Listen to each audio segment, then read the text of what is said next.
बिस्मिल्लाहिर्रहमानिर्रहीम। Dear viewers, अस्सलाम वालेकुम।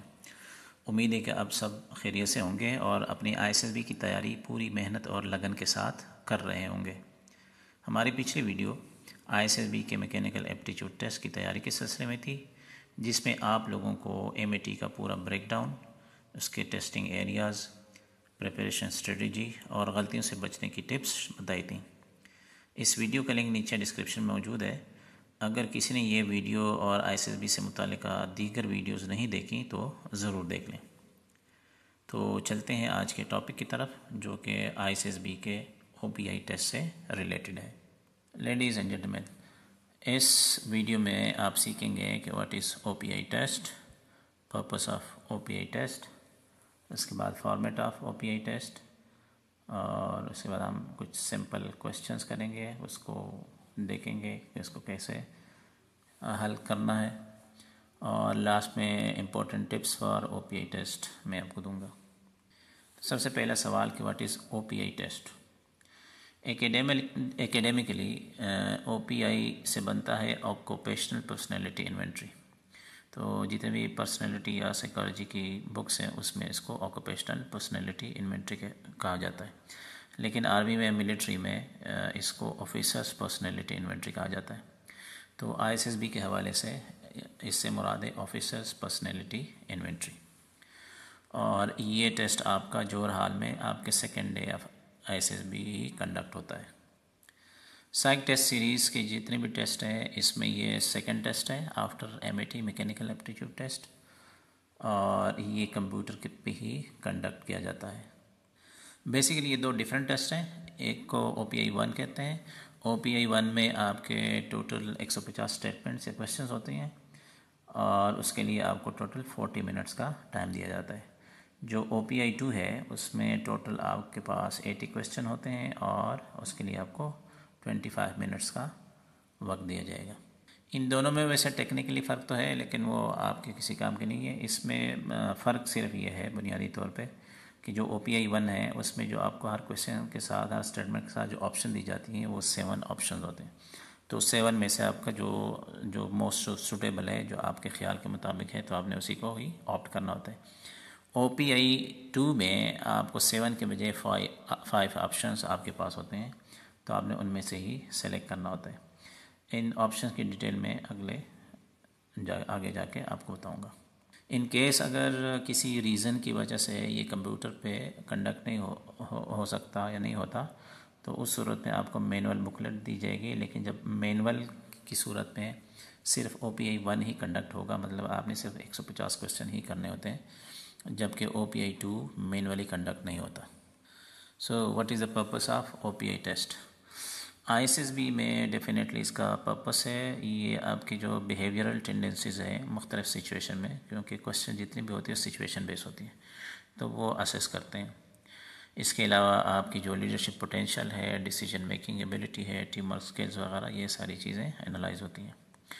और ये भी एनालाइज किया जाता है या अंडरस्टैंड किया जाता है जो सिलेक्टर होता है कि आप में स्ट्रेस और प्रेशर हैंडल करने की कितनी एबिलिटी है। इसके अलावा आपका जो कॉन्फिडेंस है, इमोशनल स्टेबिलिटी है, इंटेग्रिटी और सेल्फ डिसिप्लिन जैसे पर्सनालिटी ट्रेड्स भी इसमें देखे जाते हैं, एवेलुएट किए जाते हैं। अब देखते हैं इसका format of OPI test. Basically ये ऑब्जेक्टिव बेस होता है और it is consist of multiple choice या स्टेटमेंट बेस्ड क्वेश्चंस होते हैं। इसमें जो ओपीआई 1 है, जिसमें मैंने पहले आपको बताया कि इसमें आपके पास 7 ऑप्शंस होते हैं, और ये अरेंज करते हैं from strongly agree to strongly disagree. तो हम अगर इस स्लाइड के मुताबिक बॉटम से टॉप की तरफ जाएं तो पहला होता है स्ट्रांगली एग्री, फिर मोस्टली एग्री, स्लाइटली एग्री, फिर न्यूट्रल होता है, slightly disagree, mostly disagree, strongly disagree. तो ये ओपीआई के 7 ऑप्शन होते हैं, जबकि ओपीआई 2 के आपके पास इसी तरह बॉटम टू टॉप अगर जाएंगे तो स्ट्रांगली एग्री, उसके बाद एग्री, न्यूट्रल, फिर डिसएग्री, और उसके बाद स्ट्रांगली डिसएग्री होता है। तो ओपीआई 2 में मोस्टली एग्री और मोस्टली डिसएग्री का ऑप्शन नहीं होता, बाकी ऑप्शंस ये हैं, इस वजह से ये 5 बनते हैं।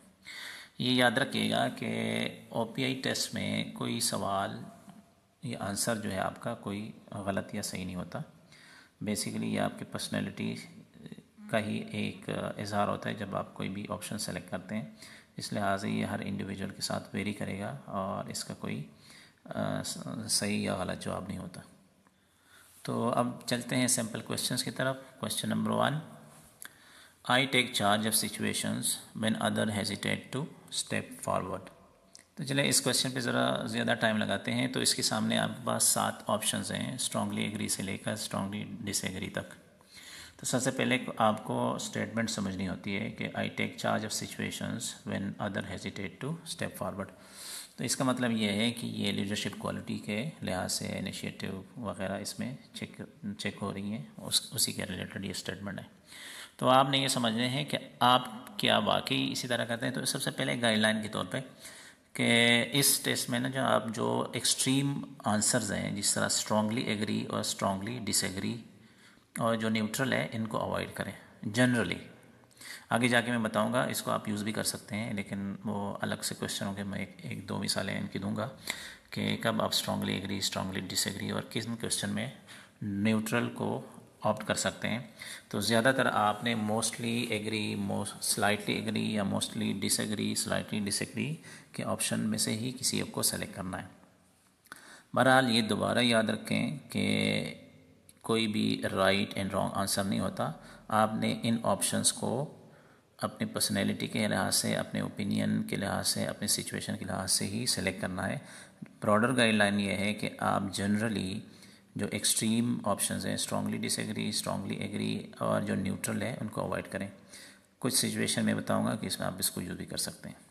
तो ये ब्रॉडर होता। तो अगर मैं अपने लिहाज से इसको देखूं कि I take charge of situation when other hesitate to step forward, तो मैं इसको मोस्टली एग्री के साथ ही जाऊंगा। तो मेरे ख्याल में मोस्टली एग्री है, तो इसको मैं टिक करूंगा।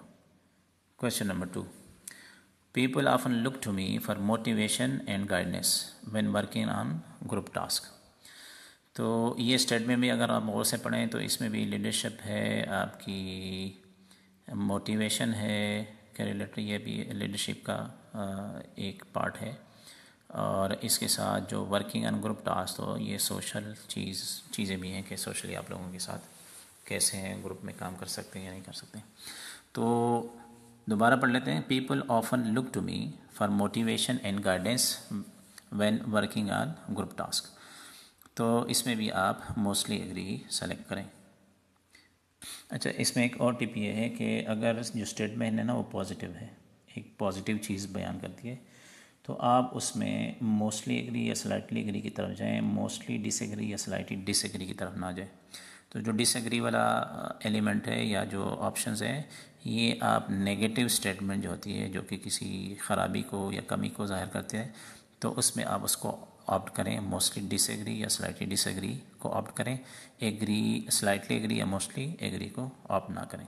क्वेश्चन नंबर 3, आई रिमेन काम and confident when making decision under pressure. तो इसका ताल्लुक जो ना इमोशनल स्टेबिलिटी के साथ है, आपके कॉन्फिडेंस के साथ है। तो इसमें भी आप मोस्टली एग्री के साथ जाएं। इस तरह के अगर कोई क्वेश्चन आते हैं तो mostly agree is the right answer. Question number 4, I enjoy working with people and find it easy to build strong relationship with teammates। तो स्टेटमेंट से ज़ाहिर है कि ये आपके जो सोशल रिलेशंस हैं और टीम वर्किंग जो है उससे रिलेटेड है। तो इसको आप मोस्टली एग्री भी कर सकते हैं, स्लाइटली डिसएग्री भी कर सकते हैं। अब अगर कोई कैंडिडेट है, कोई इंडिविजुअल जो है ना थोड़ा सा शाय है, लोगों के साथ घुलता मिलता नहीं है, जिसको अदरवाइज़ कहते हैं कि इंट्रोवर्ट है, तो फिर वो मोस्टली एग्री की बजाय स्लाइटली एग्री उसको कर सकते हैं। तो फॉर एग्जांपल हम इसको स्लाइटली एग्री को ही टिक कर लेते हैं इसमें। Question number 5, I often give up when I encounter a difficult problem. तो जिस तरह मैंने पहले बताया था कि अगर कोई नेगेटिव स्टेटमेंट है, अब इसमें ज़ाहिर है ये गिव अप का है और डिफ़िकल्ट प्रॉब्लम की सूरत में हम गिव अप करते हैं। तो इसमें जो ना आपने डिसएग्रीमेंट की तरफ जाना है कि मैं ऐसा नहीं हूँ। तो इसमें आप मोस्टली डिसएग्री, स्लाइटली डिसएग्री, दोनों में से कोई भी ऑप्ट कर सकते हैं। तो हम करते हैं for the purpose of this test mostly disagree. Next question, I feel it is important to fulfil my duties even when no one is watching. तो इस तरह की जो स्टेटमेंट्स होती हैं ये आपकी इंटेग्रिटी, आपका कि ड्यूटीफुल होने की चीज़ें उसमें होती हैं। तो अब यहाँ पे आप एक्सट्रीम पे जा सकते हैं। तो इस सूरत में हम स्ट्रांगली एग्री की तरफ जाएंगे। इसकी रीज़न ये है कि मतलब ये आपकी इंटेग्रिटी है कि जब आप आपको कोई वॉच ना कर रहा हो, आपके ऊपर कोई सुपरविजन ना हो, तब भी आप अपनी ड्यूटीज़ को फुलफ़िल कर रहे होते हैं, उसको सर अंजाम दे रहे होते हैं। तो ये एक डिज़ायरेबल ट्रेट है। तो इसमें आप स्ट्रांगली एग्री की तरफ जा सकते हैं इस तरह के स्टेटमेंट में। तो इसको आप स्ट्रांगली एग्री ही करें। Next question, it is not always easy to tell the truth when it might hurt someone's feeling. अब ये एक ट्रिकी स्टेटमेंट है। देखें, उसमें से दो अच्छी चीज़ें एक दूसरे के मुकाबल में हैं। टेलिंग द ट्रुथ ये डिज़ायरेबल ट्रेट है, आपको हर वक्त जो है ना हमेशा सच ही बोलना चाहिए और दूसरों को तकलीफ़ भी नहीं पहुंचानी चाहिए। हर्टिंग समवन इज़ आल्सो, मतलब ये डिज़ायरेबल नहीं है। मतलब ये ऐसी चीज़ें हैं कि दोनों एक स्टेटमेंट में है। तो अब ये वो वाली सिचुएशन है जहाँ पे आप न्यूट्रल को ऑप्ट कर सकते हैं, क्योंकि अगर आप किसी एक साइड पे जाएंगे, एग्री करेंगे या डिसएग्री करेंगे, तो ये एक वीकनेस है कि या तो आप जो ना सच्चाई को कुर्बान कर रहे हैं या दूसरे के फीलिंग को हर्ट करना चाह रहे हैं। तो इस सूरत में ये इस तरह के जो क्वेश्चंस होते हैं जिसमें दो चीज़ें आपस में कंट्राडिक्ट करती हैं और वो बड़ी इंपॉर्टेंट चीज़ें हैं जिसका आपने ख्याल रखना होता है, वो आपस में जब कंट्राडिक्ट कर रहे हैं एक स्टेटमेंट में, जिस तरह की ये स्टेटमेंट है, तो उस सूरत में आप न्यूट्रल जो है ना उसको आप ऑप्ट करें। क्योंकि आप अगर एग्री या डिसएग्री की तरफ जाएंगे तो फिर आपकी एक वाली साइड, जो ट्रुथ वाली साइड, या डैमेज होगी या फिर हर्टिंग समवन वाली साइड आपकी जो है ना वो वहाँ पे इज्जत पड़ेगी। तो इससे बचने के लिए यही है कि आप न्यूट्रल वाला ऑप्शन ही सेलेक्ट करें। Next question, I always finish my task on time.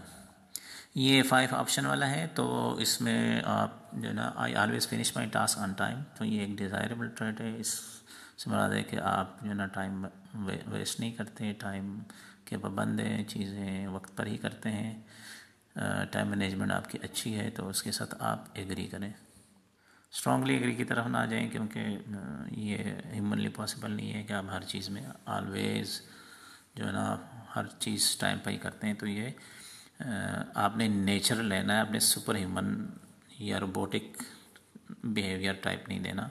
Robot ही हो सकते हैं कि हमेशा जो ना वक्त पर ही कर सकते हैं, कोई सुपरमैन नहीं हो सकते।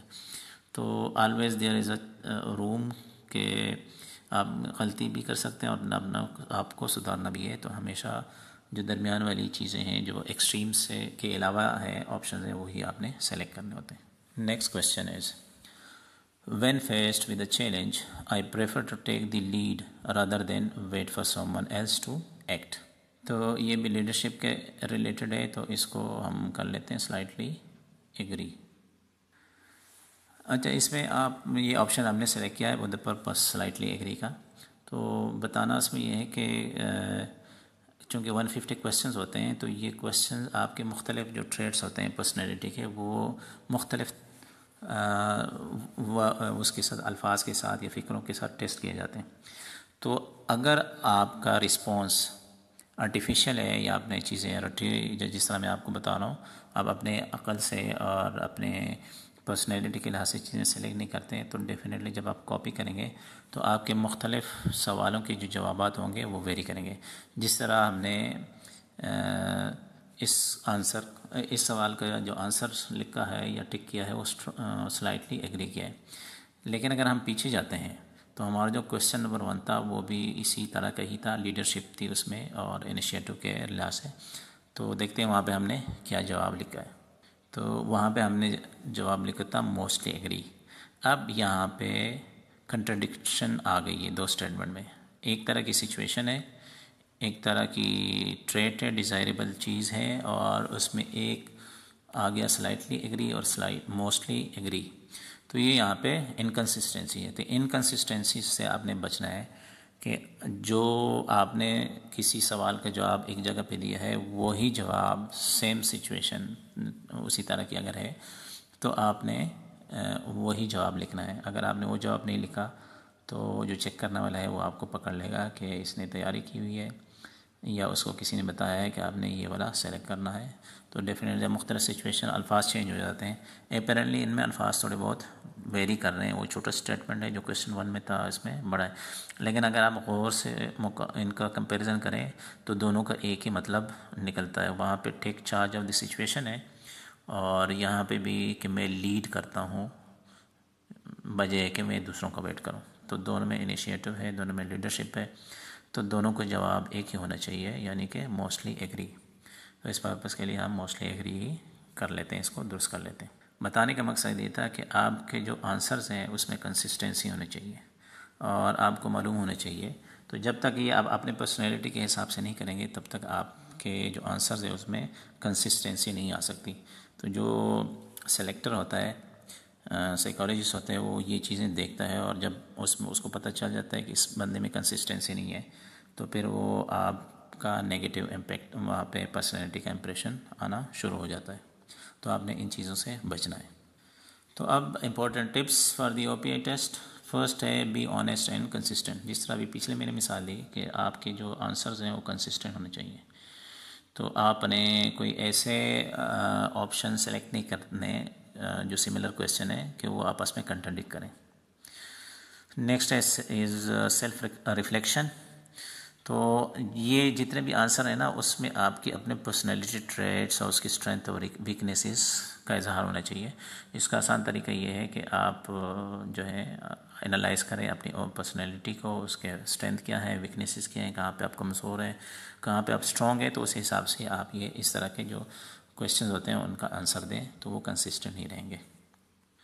नेक्स्ट है अंडरस्टैंड लीडरशिप क्वालिटीज़। तो आपको जब तक पता ना हो कि लीडरशिप ट्रेड्स क्या हैं, क्वालिटीज़ क्या हैं, जिस तरह रिस्पॉन्सिबिलिटी है, टीम वर्क है, इंटीग्रिटी है, डिसिप्लिन है, क्या डिज़ायरेबल है, क्या नॉट अनडिज़ायरेबल है, इसको अगर आप स्टडी करेंगे तो आपको पता चल जाएगा कि किस क्वेश्चन का मैंने कौन सा ऑप्शन सेलेक्ट करना है। तो लीडरशिप के जो कॉन्सेप्ट हैं या क्वालिटीज़ हैं उसको आप पहले अंडरस्टैंड करें तो आपके लिए ये टेस्ट देना आसान हो जाएगा। Next is avoid over thinking. बहुत ज़्यादा आप किसी स्टेटमेंट पे टाइम ज़ाया ना करें। जो सबसे पहले आपके दिमाग माइंड में आता है उस स्टेटमेंट के लिहाज से फर्स्ट इंस्टिंक्ट पे वही वो आप आंसर दें, उसी ऑप्शन को ही सेलेक्ट करें। क्योंकि इस तरह एक तो ओवर थिंकिंग से आपको मुख्तलिफ फिर ऑप्शन पजल हो जाएंगे, कंफ्यूज हो जाएंगे कौन सा वाला मैं करूँ, दूसरे का आपका टाइम भी ज़ाया होगा।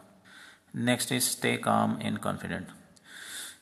आपको कभी भी मतलब जब भी टेस्ट दे रहे हो ना तो कंफ्यूज नहीं होना चाहिए।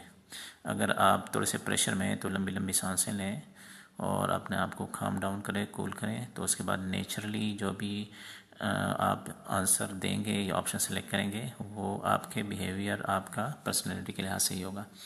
इसमें गैस वर्क ना करें और ना ही इस लिहाज से करें कि ये जो ISSB के सेलेक्टर्स हैं उनको ये वाला ऑप्शन शायद अच्छा लगता है या ISSB क्या एक्सपेक्ट कर रही है उस लिहाज से आप आंसर ना दें। तो आप अपने जो आपकी पर्सनैलिटी है, आपका अपना जो ओपिनियन है उसी लिहाज से ही आप इसको आंसर करें। Next is don't over analyse. Avoid reading too much into simple statement. एक स्टेटमेंट दिए है तो जिस तरह आपको समझ आ रही है उसी तरह ही करें। उसके मुख्तलिफ चीज़ें उसके पराये में उसमें ना सोचें। जो आपको डायरेक्ट समझ आ गई फर्स्ट इंस्टेंस में ही उसी के मुताबिक ही आप उसको जवाब दें। आपका टाइम इसमें उस टाइम की बचत होगी और आपका आंसर भी ठीक रहेगा। The last one is don't leave any question. इस टेस्ट का जो चीज़ ये है, बुनियादी चीज़ कि आपने अगर एक भी सवाल छोड़ दिया तो आपका ये पूरा टेस्ट जो ना वो फेल हो जाएगा। तो आपने किसी भी एक सवाल को छोड़ना नहीं है, आपने हर सवाल का जवाब देना है। अगर आपने कोई एक सवाल भी छोड़ दिया तो आपका पूरा के पूरा टेस्ट जो ना वो अनस्कोर्ड होगा, मार्क ही नहीं होगा। तो इसलिए आप सबको ही अटेम्प्ट करेंगे, सबको ही कोई ना कोई ऑप्शन आपने चूज़ करना है। तो अगर आपको कोई सवाल, आप वोकेबलरी भी बढ़ाएं, क्योंकि ज़्यादा ये अंग्रेज़ी में ही होते हैं 100% ये सारे। तो हो सकता है कि कोई ऐसी स्टेटमेंट हो जिसको आपको समझ ना आए। तो अगर बिल्कुल भी कोई चीज़ समझ में ना आए, कोई ऐसे अल्फाज हो, टर्मिनोलॉजीज़ हो, ज़ाहिर ये वेस्टर्न ही ज़्यादातर होते हैं अल्फाज और टर्मिनोलॉजीज़, जो कि हमारे लिहाज से नहीं है। हम ज़्यादातर उर्दू को ज़्यादा अच्छी तरीके से समझते हैं। तो उस सूरत में आप न्यूट्रल पे जा सकते हैं। लेकिन ये याद रखें, बहुत ज़्यादा न्यूट्रल आंसर देना भी ये भी ठीक नहीं है। वो इसका मतलब ये है कि आप किसी सवाल का जवाब नहीं देना चाहते। तो उम्मीद है कि इन सारे टिप्स और जो गाइडलाइंस मैंने आपको दी है, आपके लिए ये टेस्ट आसान हो जाएगा। तो अगर किसी को OPI के से मुतालिक कोई सवाल है तो आप जो है ना कमेंट सेक्शन में सवाल पूछ सकते हैं।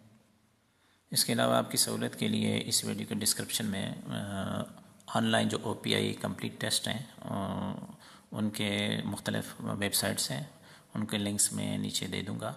आप वहाँ पे जाके OPI टेस्ट जो है ना, कंप्लीट OPI टेस्ट वो ऑनलाइन फ्री में दे सकते हैं।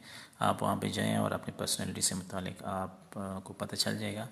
अपने लिहाज से आप सारे ऑप्शंस सेलेक्ट करें तो रिज़ल्ट के तौर पे वो आपको पूरी एक्सप्लेनेशन बता देगा कि आपने ये जो स्टेटमेंट सेलेक्ट की है इसका क्या मतलब है। तो उस लिहाज से आपको पता भी चल जाएगा कि मेरी पर्सनैलिटी किस तरह की है, और आपकी ISSB के लिहाज से भी प्रैक्टिस हो जाएगी। तो लेडीज़ एंड जेंटलमैन, इसके साथ ही हमें इजाज़त दीजिए, लेकिन जाने से पहले इस वीडियो को लाइक और शेयर कीजिए। साथ ही चैनल को सब्सक्राइब और बेल आइकन को प्रेस कीजिए ताकि हमारी आने वाली हर नई वीडियो आप तक बर वक्त पहुँच सके और आप ISSB की तैयारी बेहतरीन तरीके से कर सकें। अगली वीडियो इंशाल्लाह सेंटेंस कंप्लीशन टेस्ट के बारे में होगी। तब तक के लिए इजाज़त दीजिए। Best of luck and happy learning.